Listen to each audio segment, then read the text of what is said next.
Pnawn da a chroeso i babell rhithiol y cymdeithasau ar gyfer sesiwn sy'n dwyn y teitl Deall Dwyieithrwydd.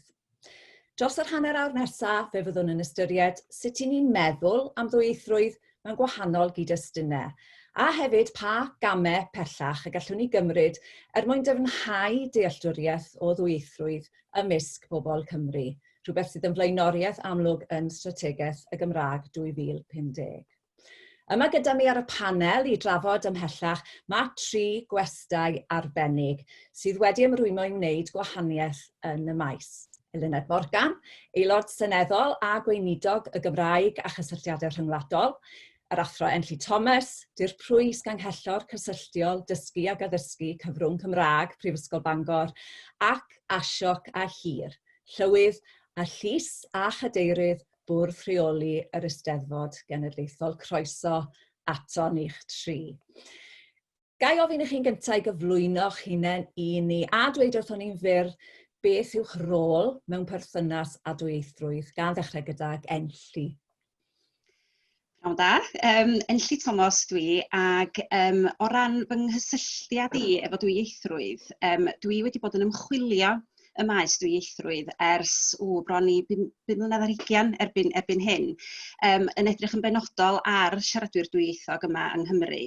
Mae yna amrywiaeth o siaradwyr dwyieithog wrth gwrs, ac dyna sydd yn mynd am ryd ydy beth yw'r gwahaniaethau, sut mae'r gwahanol fatha siaradwyr dwyieithog yn profi y dwyieithrwydd yn wahanol. Felly mae hynny yn faes diddorol tu hwnt. Ac Eluned? Fi Llywodraeth Morgan a dwi'n gyfrifol yn Llywodraeth Cymru am Gymraeg a hefyd yn gyfrifol am ceisio cael miliwn o siaradwyr erbyn 2050. Ac wrth gwrs mae hwnna yn nod uchelgeisiol, ond mwyn cyrraedd y nod yna, fe fydd rhaid i ni gael lot fwy o bobl dwyieithog yn ein gwlad ni. Ac felly mae hynny yn rhan o broses, mae rhaid i ni ddeall bod angen i ni fynd a'r mwyafrif yna, sydd ddim yn siarad Cymraeg ar hyn o bryd, ar rhyw fath o drywydd fydd yn cynyddu eu dwyieithrwydd nhw, ac mae hwnna'n sicr yn rhywbeth i ni wedi ymrwymo iddi yn Llywodraeth Cymru. Diolch Eluned. Ac Asioc? Asioc dwi'n cadeirydd y bwrdd rheoli a llywydd y llys ar gyfer Eisteddfod Genedlaethol. Ges i fy magu yn Punjabi, so dechreuais i fy mywyd dwyieithog rhwng Punjabi a Saesneg, a nawr dwi'n byw trwy ddwy iaith yn Gymru, sef Cymraeg a Saesneg, ond hefyd dwi'n dal yn defnyddio Punjabi bob dydd, bendant pan dwi'n ffonio mam a checio sut maen nhw. Ond o ran y siwrnau personol, dwyieithrwydd, dwi wedi dysgu Gymraeg fel oedolyn. Mae rai pobl yn meddwl mae'n rili anodd i dysgu fel oedolyn, ond fy marn i mae pob iaith yn anodd i dysgu fel oedolyn, so chi angen dechrau rhywle. A nawr ni wedi bod yn lwcus iawn i gael cyfleoedd, nid jyst gyda'r Eisteddfod, ond gyda mudiadau cyhoeddus a preifat i gweithio trwy'r ddwy iaith ers sawl blynedd. Diolch, Asioc. Ni'n clywed fyna persbectif personol, Asioc. Gai ofyn i chi Enlli, o safbwynt personol, beth yw'ch siwrnau chi o ran dwyieithrwydd felly, neu beth yw'ch perthynas chi'n personol efo dwyieithrwydd? Wel, cael fy magu ar aelwyd Gymraeg mewn ardal eitha Cymreig, ardal Llanfair Pwll yn Ynys Môn, ond yn clywed digon o Saesneg o'r cychwyn cyntaf mewn ffordd. Felly, yn bersonol fyddwn ni byth yn galw fy hun yn ail iaith Saesneg, ond nid chwaith yn iaith gyntaf Saesneg, ond siaradwr brodorol, lled brodorol falla o Saesneg, ond iaith brodorol ydy'r Gymraeg. Ond o ran addysg gynradd, cyfrwng Cymraeg, dosbarth o blant i gyd yn siarad Cymraeg ar y iard, siarad Cymraeg yn y dosbarth, felly iaith gymdeithasol yn Gymraeg i bob pwrpas blaw am y cyfeiriadau at y pethau yn y byd adloniant Saesneg fydda ni yn ei wneud. Ond ysgol uwchradd wedyn yn fwy dwyieithog.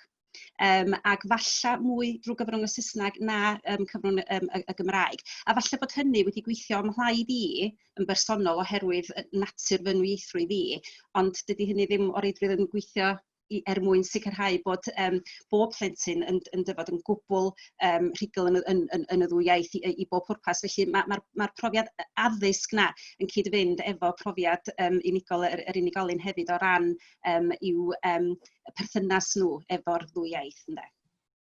Diolch i chi. Ac Eluned? Ges i yn magu gyda mam oedd yn siarad Cymraeg a tad oedd ddim yn siarad Cymraeg mewn ardal oedd yn hollol Saesnigedd ac felly yr unig gysylltiad rili ar wahân i mam gyda'r iaith oedd trwy'r ysgol. Ac felly roedd yr iaith mewn ffordd yn rhywbeth weddol artiffisial i nifer o bobl oedd yn mynychu'r un ysgol a fi, achos doedd hi ddim yn rhywbeth o'ch chi'n clywed yn aml ar y strydoedd. Ac wedyn, gyda'n nheulu i, nes i briodi rhywun oedd yn ddi-Gymraeg, ond oedd hi'n amod priodas bod rhaid iddo ddysgu Cymraeg. Felly doeddwn ni ddim wedi priodi tan ein bod ni wedi dysgu Cymraeg, ac wrth gwrs wnaethon ni wedyn sicrhau bod ni'n siarad Cymraeg gyda'r plant pan oedden nhw'n tyfu fyny. Diolch, Eluned. Mae hwnna'n rhoi darlun i ni yn barod yn dydi o pa mor gyfoethog ydy'r gwahanol bersbectif felly a profiadau o'r Gymraeg yn y Gymru sydd ohoni. Wel, mae strategaeth Cymraeg 2050 yn pwysleisio pwysigrwydd, fel o'n i'n gweud, dyfnhau dealltwriaeth o ddwyieithrwydd mewn gwahanol gyd-destynau, fel sylfaen i ddenu mwy o bobl Cymru at y Gymraeg, cyrraedd y miliwn o siaradwyr a dyblu defnydd dyddiol o'r Gymraeg. O ran y Llywodraeth, Eluned, pa gynlluniau sydd ganddo chi ar y gweill ar draws Cymru ac i ba raddau mae polisïau cyhoeddus gan y Llywodraeth a'r sector gyhoeddus yn ei chyfanrwydd yn cael ei datblygu mewn ffordd sy'n gydnaws a dwyieithrwydd? Wel, un o'r pethau ni wedi darganfod yw bod angen i ni sicrhau fod yr arweinwyr yn cymdeithas ni yn deall pwysigrwydd dwyieithrwydd. Ac wrth gwrs mae nifer ohonyn nhw, dyn nhw ddim yn siarad Cymraeg, ac felly mae rhaid ni datblygu dealltwriaeth nhw o'r Gymraeg. Ac un o'r pethau ni wedi gwneud yn ddiweddar yw i datblygu peilot gydag Academi Cymru sy'n hyfforddi arweinwyr ar draws y sector cyhoeddus fel eu bod nhw'n dechrau deall dwyieithrwydd, fel eu bod nhw yn deall y math o gartrefi falle bod eu staff nhw'n dod o, bod rhaid i nhw ddeall y cyd-destun maen nhw yn gweithio ynddi, ac bod yn rhaid i ni sicrhau bod yna gyfleoedd yn y gweithle i sicrhau bod pobl yn cael defnyddio'r Gymraeg, a bod nhw'n deall dyfnder profiadau pobl a rhagfarnau falle am y Gymraeg, ac mwyn fod yn arweinwyr da, bod rhaid i nhw jyst codi ymwybyddiaeth nhw fel i bod nhw wedyn yn gallu uniaethu gyda'i staff nhw os nag nhw'n deall Cymraeg, a'i bod nhw yn annog i staff nhw hefyd i ddatblygu'r sgiliau sydd angen fel arweinwyr y dyfodol. Chi'n sôn fyna am weithlu, ac wrth gwrs mae hwnna'n mynd â ni i'r economi a phwysigrwydd sicrhau bod gweithlu o fewn yn economi yn meddu ar sgiliau dwyieithog. I ba raddau ydych chi'n gweld y Llywodraeth yn datblygu agwireddu potensial y Gymraeg i gyfrannu at dwf yr economi? Wel, yn gyntaf mae rhaid ni arwen yn Llywodraeth Cymru, a dyna un o'r pethau ni wedi bod yn ymwybodol ohoni, bod rhaid i ni sicrhau yn bod ni yn gwthio pobl sy'n gweithio i ni yn uniongyrchol i ddechrau gyda hi, a mae yna prosiect nawr yn fewnol i sicrhau bod y bydd pobl sy'n gweithio i Llywodraeth Cymru yn y dyfodol yn weithlu dwyieithog. Mae hwnna yn nod uchelgeisiol hefyd, ond mae rhaid i ni ddechrau ar y trywydd yma ac yn sicr dyna rhywbeth mae'r Llywodraeth yn fewnol nawr wedi ymrwymo iddi. Mae rhaid ni fynd ymhellach na hynny, mae rhaid ni sicrhau bod rhaid ni fynd tu hwnt i'r Llywodraeth a sicrhau bod gwahanol mudiadau trwy gydol Cymru wedyn yn dilyn yr hyn fyddwn ni wedi gosod allan. A mae rhai wedi mynd ymhellach na Llywodraeth eisoes. Mae'r heddlu er enghraifft yng Ngogledd Cymru a hyd yn oed yn Ne Cymru wedi gwneud camau aruthrol o ran datblygu sgiliau yn y gweithlu fel eu bod nhw yn codi'r ymwybyddiaeth am y Gymraeg, ac os maen nhw eisiau cyflymu ag gwella o ran safleoedd yn y gweithle, mae'n rhaid i nhw hefyd datblygu sgiliau Cymraeg. Felly mae yna ffyrdd o wneud hyn, ac ar ben hynny wrth gwrs, mae rhaid ni sicrhau bod yr economi yn economi gryf. Os nag i ni cael economi gryf, wrth gwrs mae'r heb waith, heb iaith, a mae hwnna yn dal i fod yn wir hyd heddiw, ac yn sicr i ni yn y Llywodraeth wedi bod yn edrych ar sut i ni'n gallu datblygu yr economi yn arbennig falle yn rhai o'n cadarnleoedd ni. Dwi am symud o'r economi at addysg sydd hefyd yn gyd-destun allweddol yn tydi, a symud at enlli fan hyn. Mae dysgu Cymraeg yn ysgolion, mae rhoi cynnig mynediad i blant i'r Gymraeg, wrth gwrs, yn mynd i arwain at dwf yn yr iaith, ond dyw hwnna ddim yn ei hunan yn ddigon nac di. Os yna le i ni egluro, chi'n meddwl yn well i blant a rhieni beth yw goblygiadau dwyieithrwydd? Oes, yn sicr, a dwi'n meddwl bod y cwricwlwm newydd yn rhoi y platfform mwyn gallu gwneud hynny. Mae yna elfen o'r cwricwlwm sydd yn trio annog plant i feddwl am iaith, am ddwyieithrwydd, am be ydy cyfathrebu, sut mae cyfathrebu, be ydy pwrpas cyfathrebu, pam bod rhai pobl yn cyfathrebu mewn ffyrdd gwahanol, mewn gwahanol ieithoedd. A mae hynny'n ddoi hun yn hollol ddifyr pan ydych chi'n mynd i fewn i'r maes ymchwil, ac mae'r maes ymchwil dwyieithrwydd yn un eang tu hwnt. Ond mae yna wahanol agweddau, a mae yna lot o bethau sydd jyst yn ddifyr, ac mae codi ymwybyddiaeth a brwdfrydedd plant am iaith yn fod, achos di rwy'n ddim eisiau gwneud rhywbeth dyn nhw ddim yn mwynhau. Ac mae plant wastad yn dweud, dysgu neu ysgol. Wel, mae iaith yn rhywbeth, nid pwnc ydy iaith nac i, nid pwnc ddylai iaith fod, mae iaith yn rhan o'n bodolaeth ni. A mae trio jyst codi ymwybyddiaeth a codi brwdfrydedd a diddordeb plant yn y gwahaniaethau yma sydd yn bodoli ar draws ieithoedd yn rhywbeth sydd wedi bod ar goll. Dwi'n teimlo yn yn cwricwlwm ni. Pan oedden ni'n dysgu Ffrangeg yn yr ysgol uwchradd neu Almaeneg, oedden nhw'n cael eu dysgu mewn silos, doedden nhw ddim yn cael eu cymharu fo'r Gymraeg neu cymharu fo Saesneg, a bod yna drafodaethau difyr yn hynny o beth. Felly mae'r cwricwlwm newydd, os di'r cwricwlwm cael ei ddefnyddio'n gywir, yn rhoi y cyfleoedd yna i godi y brwdfrydedd a'r ymwybyddiaeth iaith yna ac am ddwyieithrwydd hefyd ynde. Ydych chi'n gallu rhoi rhai o esiamplau o rhai o'r pethau ydych chi'n dweud sy'n tanio dychymyg plentyn? Wel, pethau fel mae gwahanol ieithoedd efo ffyrdd gwahanol o brofi pethau yn y byd. Enghraifft, o ran sut maen nhw yn defnyddio terma am liw. Felly sut maen nhw yn cyfeirio at gwahanol liwiau sydd yn y byd o'i cwmpas nhw. Mae rhai ieithoedd yn defnyddio nifer helaeth o wahanol derma sydd yn mapio i wahanol fathau o liwiau, lle mae ieithoedd eraill yn defnyddio lot llai. Mae yna ieithoedd sydd efo beth sy'n cael ei alw'n noun class systems, lle maen nhw'n categoreiddio geiriau yn ôl, dwi'n cofio pan o'n i'n gwneud fy noethuriaeth, short fat objects, oedd hynny'n cael ei cyfeirio mewn un ffordd, long thin objects yn cael ei cyfeirio mewn ffordd arall yn ramadegol. Felly mae'r ffordd da ni'n trafod pethau yn y byd o'n cwmpas ni yn wahanol. Mae'r ffordd da ni'n meddwl wedyn am y pethau yna wedyn yn mynd i fod fymryn bach yn wahanol, ac mae bod ar gallu i fedru profi hynny mewn gwahanol ieithoedd jyst yn brofiad anhygoel. Dych chi'n meddwl bod yna dipyn o waith darbwyllo rhieni o'r bydd hefyd o ran dwyieithrwydd, oherwydd di'r rhieni ddim o'n henraid yn profi'r hyn dych chi'n ddisgrifio'n fan yna?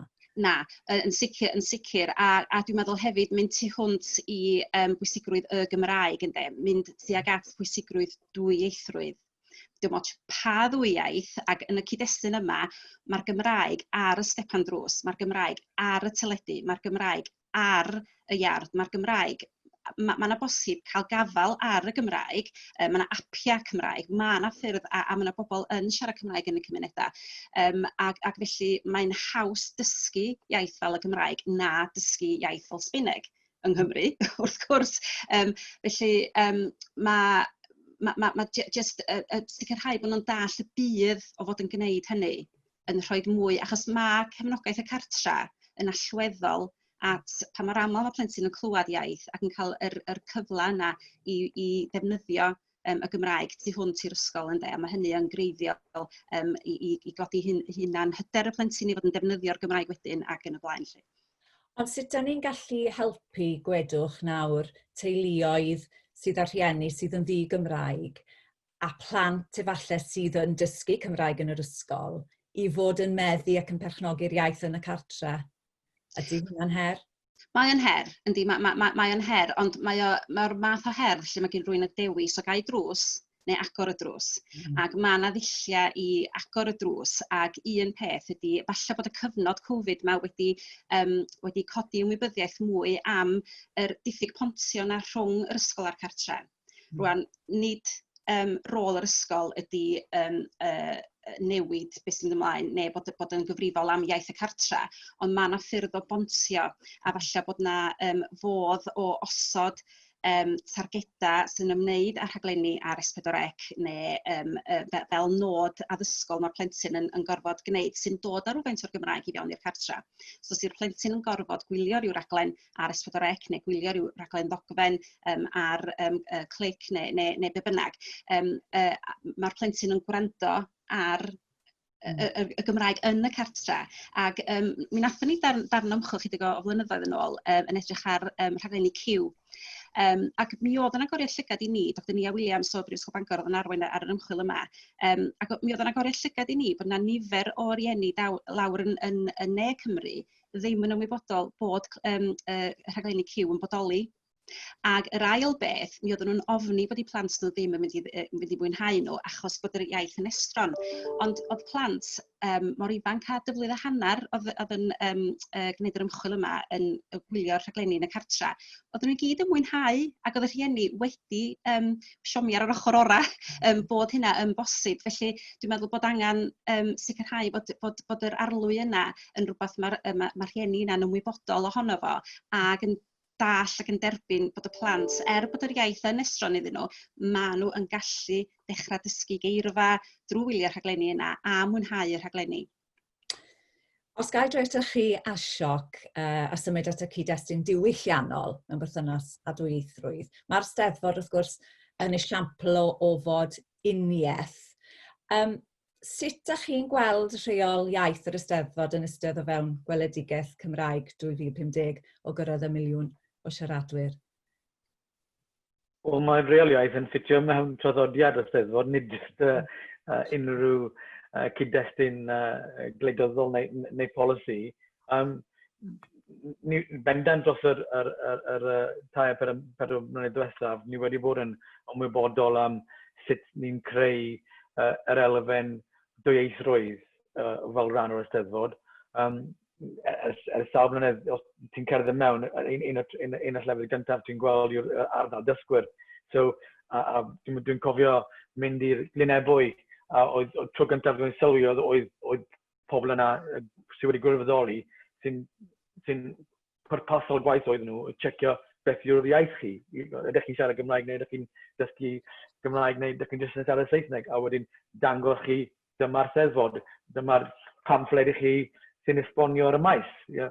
So, fel hynna, wrth gwrs bydd y reoliaeth yn parhau, ni ddim yn gweld hwn yn newid, ond y ffordd ni'n gallu agor mas yr Eisteddfod, nid jyst yn ystod y prif oel, ond o holl gwaith yr Eisteddfod i pobl sydd ddim yn siarad Gymraeg yn rigol neu sydd ddim yn hollol ymwybodol am iaith yn holl bwysig.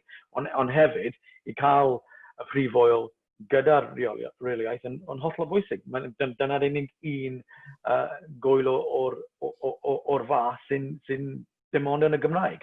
A mae un o'r pethau sy'n gwerthu yr oel yw'r Gymraeg, yr iaith Gymraeg. So nawr dwi'n gweld, mae hwn mewn ffordd bach yn wahanol. Ar ôl bod y cadeirydd ar gyfer y porthol gwaith yn Gaerdydd, oedd yn un ar y dechrau, pan ni'n dechrau y gwaith 2 flynedd cyn yr Eisteddfod, un o'r prif targedau oedd agor y Eisteddfod mas i cynulleidfaoedd newydd. Nid jyst yn y prif ddinas, ond ar draws Cymru a draws Prydain. daeth miloedd o bobl i Bai Gaerdydd, am ddim so, oedd yn wahanol. Ond y pwrpas oedd nhw'n cyrraedd y bai a oedden nhw'n teimlo a clywed a gweld y Gymraeg. A gorau o Gymru sy'n mynd gyda Gymraeg. So oedd un o'r bariau, oedd un o'r safonau oedd hi'n setio eithaf gynnar, oedd popeth chi'n gweld angen bod o safon rhyngwladol. Wel hwn yn cael iawn, ond os chi'n nabod yr cafodaethau sy'n rhan o'r Steddfod, nhw yn o safon rhyngwladol. So, ond ddim pawb yn gweld yna, mae'n gweld rhywbeth sy'n digwydd in that other language, the Welsh. Yeah? Ond fel i nawr sôn gan Entli, os chi'n rhoi hwn o flaen oedolyn, nid just o flaen plant, mae iaith o restaurant, ond nhw'n deall, mae hwn yn actio rili dda, mae hwn yn canu rili dda, mae hwn yn cafodaethau rili dda. So hwn ydy'r pwynt, chi'n rhoi y iaith o flaen pobl ar un pryd, chi'n rhoi y diwylliant o flaen nhw. Ac os rhaid i ni ddeall pob un gair i werthfawrogi profiad diwylliannol Cymreig, ydych chi'n meddwl? Wel, dwi'n trwy fy mywyd, dwi wedi gwrando i'r cerddoriaeth a draws y byd. Dwi ddim yn deall Portuguese, dwi ddim yn deall Sbaeneg, ond dwi'n fan mawr o Bossa Nova. So, dwi'n gwrando i ragaton, dwi'n gwrando a gwylio ffilmiau uniaethoedd sydd ddim yn iaith sy'n naturiol i mi, ond dwi'n dilyn 5%, 10%, ond dwi'n dilyn y stori, ond dwi'n dilyn y steitlau. So dwi'n meddwl chi'n gallu mwynhau y diwylliant, beth bynnag i'w iaith, ac os chi'n mwynhau y sôn, y teimlad, y blas yr diwylliant. Yeah. Ydy'r eluned chi'n meddwl bod na dueddiad i ni yng Nghymru neu rai bobl yng Nghymru feddwl bod yr Steddfod ond ar gyfer pobl sy'n siarad Cymraeg? Ydy'r math yna ffordd o feddwl yn rhywbeth sy'n unigryw i Gymru, hynny yw yn rhyngwladol, na pobl di hen arfer mynychu digwyddiadau sydd yn amlieithog? Yn sicr, ond dwi yn meddwl bod y Steddfod wedi addasu yn y blynyddoedd diwetha, ond yn sicr pan o'n i'n ifanc, oedd e'n bwysig i fi bod fi'n gallu mynd i rwle ble oeddech chi yn gallu clywed y Gymraeg mewn sefyllfa cymunedol, ac doedd hwnna ddim yn bosibl yn y lle ges i'n magu. Ac felly oedd hwnna'n bwysig i gael rhywle o chi'n gallu mynd. A dwi'n cofio blynyddoedd ar ôl, oedd yn mrawd i yn 20 a nes i gymryd ei Felin Heli, a gath e sioc diwylliannol i weld bod y Gymraeg yn iaith fyw. Ac oedd e'n rhywun oedd wedi bod wedi mynychu ysgol Cymraeg. Felly mae hi'n bwysig bod na rwle bod pobl yn gallu mynd i glywed y Gymraeg, ond mae hi hefyd yn bwysig yn bod ni yn estyn croeso i bobl sydd ddim yn siarad Cymraeg a sydd eisiau blasu'r diwylliant. A dyna pan maen nhw'n dod wrth gwrs. Wel, wy'n gallu unieithu efo'ch brawd chi fel un godwyd yng Nghaerdydd a mi ddes i briodas yn y Felin Heli a mynd i'r swyddfa bost a chlywed y Gymraeg dros y counter. Mae o'n rhywbeth sydd yn syfrdanol pan bod yn digwydd i chi a chi'n dod o Gaerdydd. A chymryd beth o'ch chi'n gweud ynglyn â'r llefydd yna lle mae rhywun angen clywed y Gymraeg a sôn am yr esiampl o ofod uniaeth. Gael ddod at Entli, pa mor bwysig yw creu'r gofodau yma ac os eisiau creu mwy ohonyn nhw yng Nghymru o feddwl ymlaen? Yn sicr o ran dysgu iaith, yr rhinwedd pwysica ydy clywed yr iaith. Ac da ni wedi sôn yn barod, dwi'n meddwl na luned oedd yn codi bod y Gymraeg yn rhywbeth oedd yn cael ei defnyddio yn yr ysgol, ac felly oedd yn cael ei gweld fel iaith ffurfiol, iaith annaturiol, iaith addysg. Felly mae jyst bod na ofod lle mae plant ac oedolion, pwy bynnag sy'n eisiau dysgu y iaith, yn clywed yr iaith fel iaith fyw a a'i rhinweddau cyfan hi, pan da ni'n cyfnewid cod o Saesneg, defnyddio rhai geiriau'n Saesneg, bod ni'n Cymreicio geiriau'n Saesneg, jympio yn ytrach na neidio ac yn y blaen, lle bod plant yn clywed yr holl ddefnydd, yr holl shebang mewn ffordd lle, fel bod nhw'n gallu gweld bod hi'n iaith, a mae'n iaith sydd yn esblygu hefyd, a tydi ieithoedd ddim yn esblygu blaw bod nhw yn ieithoedd byw sydd yn cael eu rhannu. Ac mae'n enghreifftiau does o, mae'r system dreiglo yn system anhygoel, a dwi wedi cael y fraint o fod yn trio esbonio y system dreiglo i bobl yn wahanol ardaloedd o'r byd, a mae pawb jyst yn meddwl bod hi'n system anhygoel. Ond beth sy'n fwyaf anhygoel ydy efo ieithoedd sydd yn cael eu dylanwadu gan iaith fwyaf frifol fel Saesneg. Fel arfer, beth sy'n digwydd ydy bod systema cymhleth sydd ddim rili yn dal ystyr penodol yn yr iaith yn diflannu. Maen nhw'r cyntaf i ddiflannu pan mae ieithoedd yn dod i gyswllt. Ond mae'r system dreiglo yn addasu, a da ni rwan yn treiglo geirfa o'r Saesneg fel jeans fy jeans, so j in j, chips the jips. Da ni'n addasu, felly mae'r Gymraeg yn cymryd rhywfaint o Saesneg, ond nid yn gadael i'r Saesneg wedyn gymryd drosodd ac aros fel y mae hi. Mae'r Gymraeg yn mabwysiadu yr elfennau hynny ac yn gwthio i'w agweddau unigryw ei hun ar yr elfennau hynny, dydy. Ond fysa hynny ddim yn digwydd blaw bod na gyfleoedd i glywed iaith lafar ynde. Nid jyst yn ei sôn, mae yna wahaniaeth hefyd rhwng iaith lafar a phwysigrwydd iaith lafar ag iaith ysgrifenedig. Mae'r ddau yn bwysig, yn hynod bwysig, ond mae'r iaith lafar yn iaith sydd yn caniatáu i bobl ddysgu iaith o ran fod yn gyfrwng cyfathrebu.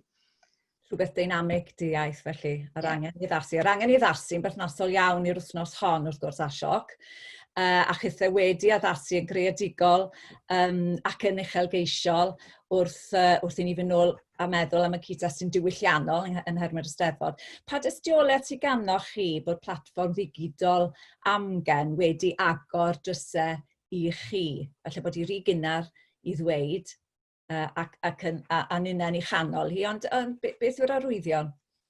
Wel, just os yw'n edrych ar y ffigurau sydd wedi dod mas ar ôl y penwythnos gyntaf, drwy dros 75,000 o bobl wedi gwylio just ar sianeli yr Eisteddfod. So hwn ddim yn cynnwys Radio Cymru neu Cymru View neu unrhyw elfen ar S4C. So mae hwn yn, os ti'n cymaru gyda faint o pobl sy'n dod trwy mynediad yr Eisteddfod ar y penwythnos gyntaf, mae hwn yn wych. Ond hefyd dwi'n meddwl, erbyn dydd Mawrth, oedden ni'n dros 400,000 o pobl sydd wedi cael rhyw fath o blas o'r cynnwys ar y sianeli sef YouTube a Facebook. Ond os ti'n edrych ar y fath o cynnwys sydd wedi mynd lan yn barod, so wrth gwrs mae yna stwff fel hyn pan ni'n gwneud stwff yn y cymdeithasau, ond mae rai elfennau arall o bendant o cynnwys newydd ni wedi cael y siawns i cydweithio gyda partneriaid. Mae hwn wedi, just ar ôl diwrnod 2, wedi cyrraedd 10,000 neu 20,000 neu 10,000 o bobl. Enghraifft y can gan Pedair, y grŵp gyda'r Meini Gwylio mae Gwyneth Glyn a bobl, Gwyneth Gyfod, oedden hwn ar ôl 2 neu 3 diwrnod wedi cyrraedd 30,000 o bobl. Mae rai bobl yn cael blas o popeth, ond hefyd, gyda fath o cynnwys sef y recordiad newydd o cerddoriaeth, wedyn, mae hwn wedyn yn mynd yn bell yn bell. Yn gobeithio wedi cyrraedd cynulleidfaoedd sydd ddim wedi clywed y cerddoriaeth newydd wedyn yn y Gymraeg. Ni'n clywed achos bob Steddfod ni'n mynd yn ei eistedd yn Tŷ Werin. Ond nawr mae Tŷ Werin yn cyrraedd ar ffôn o bobl. Waw, a nhw'n rannu fe ar Facebook nhw. Waw, mae hwn yn dod o. It's a Steddfod. What's the Steddfod? A dyna'r pwynt. Ni'n dechrau cyrraedd yn gobeithio erbyn diwedd yr wythnos. Wel, un peth dda yw bydd y Steddfod ddim yn drosodd. Bydd holl stuff ar amgen, ar gael, ar galw. So gobeithio pan mae negesau yn mestyn a mynd yn bell, bydd pobl yn mynd ar YouTube, bydd yn mynd ar Facebook a bod nhw'n alwylio. A dyna beth sy'n bwysig, dwi'n meddwl, ar ran beth yn ni'n dysgu nawr gyda cynnwys newydd ni'n creu a partneriad ni'n creu. Enghraifft, ar y gwefan yr Eisteddfod, mae gen i dros 4,000 o'r stondinwyr. Wel, fel arfer, chi methu cael 4,000 o stonddiwyd ar y maes, ond mae hwn yn busnesau sydd wedi bod yn stryglo dros y cyfnod Covid, ond ni'n rhoi platform iddyn nhw a busnesau nhw a cynnwch nhw i pobl newydd sy'n dod at stuff cynnwys yr amgen. So mae yna elfennau newydd sy'n dod trwy'r y waith yma. Dwi'n meddwl, ddim jyst ymestyn iaith Gymraeg, ymestyn diwylliant Gymraeg, ond hefyd am rhyw ffordd ymestyn busnesau sy'n gweithio yn ddwyieithog. Mae hwnna'n rili bwysig hefyd. Sy'n dod â ni nôl i'r economi hefyd wrth gwrs. Mae'n hamser ni yn prysur fod i ben, ond dwi am ofyn i Eluned. Dwi'n gwybod yn y diwrnodau diwethaf mae Comisiynydd yr Iaith Aled Roberts yn gofyn am archwiliad i effaith Covid ar y Gymraeg a'r targed o filiwn y siaradwyr, gan honni bod y pandemig yn mynd i effeithio yn gymdeithasol, yn ddiwylliannol ac economaidd ar y Gymraeg yn y tymor hir. Yn gyntaf, sut allwn ni sicrhau na fydd effaith tymor hir ar y Gymraeg, a beth yn eich meddwl chi yw'r heriau a'r cyfleoedd newydd sydd yn dod yn sgil Covid, felly bod Asiog wedi cyfeirio yn rhannol at hynny, ond yn eich meddwl chi? Yn sicr, i ni yn gofidio ynglyn â'r economi, ac os ych chi'n edrych ar y llefydd sydd wedi cael yr ergyd fwyaf, mae'r ardaloedd twristiaid wrth gwrs, a lot o rheini mewn ardaloedd lle mae'r Gymraeg yn gryf. Ac wrth gwrs bydd Brexit yn dod yn syth ar ôl hyn, a fydd yn cael effaith, dwi'n siŵr, ar y bydamaeth, ac unwaith eto mae hwnna'n mynd i falle cael ergyd ar yr ardaloedd hynny. Felly mae rheini yn bethau ni'n gofidio'n arw amdanyn nhw. Ond rhai o'r pethau ni'n gofidio amdanyn nhw hefyd yw'r pethau sydd yn fwy anffurfiol, y capeli falle, fydd ddim wedi gallu agor yn ystod y misoedd diwethaf yma. A falle fydd yn stryglo i ail-agor. Mae rheini yn llefydd lle mae pobl yn gallu clywed y Gymraeg a gweithredu'n Gymraeg. Ond dwi yn meddwl bod rhaid ni edrych ar yr ochr bositif o hyn hefyd. Mae yna miloedd wedi ymgymryd a dysgu'r iaith Gymraeg yn ystod y cyfnod hyn. Ac dwi yn meddwl bod, os chi'n edrych ar y darpariaeth sy'n cael ei roi gan y Ganolfan Dysgu Cymraeg Cenedlaethol, gan Say Something in Welsh a gan pobl eraill sydd yn cynnig dysgu'r iaith ar-lein, mae yna gynnydd aruthrol wedi bod, a dwi yn meddwl bod hwnna yn rhywbeth positif a mae rhaid ni weithio gyda hynny yn y dyfodol. Diolch Eluned. Wel, ydy mae'r amser ar ben arnon ni, mae'r neu ofn, a ni wedi crafu'r wyneb yn unig falle, ond wedi dod i ddeall chydig mwy am ddwyieithrwydd a'i amryw gyd-destunau. Wrth ddod â'r sesiwn i glo, hoffwn i ddiolch i chi sydd wedi ymuno ar Facebook, yr Eisteddfod, ac ai ddiolch yn fawr un panel arbennig gweinidog y Gymraeg a chysylltiadau rhyngwladol Eluned Morgan, yr athro Enlli Thomas a chadeirydd bwrdd rheoli Eisteddfod Genedlaethol Asiog a Hir am eu cwmni. Ac wrth gloi, felly bod hi werth cadw mewn cof, wrth gwrs, bod bob un siaradwr Cymraeg yn ddwyieithog, a gwerth cofio hefyd, mae'r iaith Gymraeg yw un o'r ychydig bethau sydd yn gwneud Cymru'n wahanol i weddill y Deyrnas Unedig. Gall fod yn ddolyn gyswllt gref rhwng Cymru ym mhob man. Gall pawb yng Nghymru a phawb sy'n dod o Gymru fod yn falch o'r iaith Gymraeg, hyd yn oed os nad ydynt eto yn ei siarad. Mae'n perthyn i bob un ohono ni. Ac mae cael mwy nag un iaith yn cynnig mwy nag un ffenest ar y byd. Diolch yn fawr. Prynawn da.